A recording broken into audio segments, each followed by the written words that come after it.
Hi. ഇപ്പോൾ ലക്ഷദ്വീപിൽ ഇന്നത്തെ മെഡിക്കൽ ക്യാമ്പ് ക്ലാസ് പരിപാടികളെല്ലാം കഴിഞ്ഞേച്ച് ഒരു 6 മണി വരെ ഫുൾ തിരക്കായിരുന്നു. എല്ലാം കഴിഞ്ഞ് ഇപ്പോൾ ഒന്ന് റിലാക്സ് ചെയ്യാനായിട്ട് ബീച്ചിൻ്റെ അടുത്ത് വന്നതാണ്. എന്ത് നല്ല രസമുള്ള സ്ഥലമാണെന്നറിയോ. ഒരു ഗ്രീൻ ഇവിടെ വീഡിയോയിൽ അത് ക്ലിയർ ആയിട്ട് കാണത്തില്ല, എന്നാലും ഒരു ഗ്രീൻ ഏരിയയാണ്. വെള്ളം മൊത്തം ഗ്രീൻ കളറാണ്, നല്ല രസമാണ്. ഇത് സാധാരണ ഞാൻ കണ്ടേക്കുന്നത്, ഇപ്പം ഞാൻ ക്രൂസ് ഷിപ്പിലൊക്കെ വർക്ക് ചെയ്ത ആളാണ് ഡോക്ടറായിട്ട്.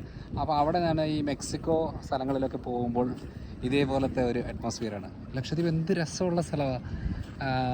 എന്താ പറയുക, ചുമ്മാ ഒന്ന് വെറുതെ ഒന്ന് ഫ്രീ ആയിട്ട് ഒരു 5 മിനിറ്റ്, അധികം ആളുമില്ല, ബഹളമില്ല, ഒന്നുമില്ല, ഒരു അരമണിക്കൂർ ഇങ്ങനെ വെറുതെ ഇരിക്കാൻ തോന്നും, ചുമ്മാ ഇരിക്കാൻ തോന്നും. ഈ നല്ലൊരു സ്ഥലമാണ്. ആർക്കെങ്കിലും ഇപ്പം ഞാനുള്ള സ്ഥലം എന്ന് പറയുന്നത് കൽപ്പനി എന്ന് പറഞ്ഞൊരു സ്ഥലമാണ്. കൽപ്പനിയിലാണ് എൻ്റെ മെഡിക്കൽ ക്യാമ്പും പരിപാടിയും കൺസൾട്ടേഷൻസ് എല്ലാം ഉള്ളത്. അപ്പോൾ അത് കഴിഞ്ഞേച്ച് ഇനി തിരിച്ചു പോകും. എന്നാലും ഭയങ്കരമായിട്ട് എനിക്ക് ഇഷ്ടപ്പെട്ടു ഈ ഒരു സ്ഥലം. സൂപ്പർ സ്ഥലം. ഇപ്പോൾ അതായത് പുറകിൽ സൺസെറ്റാണ്, ഏകദേശം സൺസെറ്റ് കണ്ടോ, നല്ല രസമല്ലേ.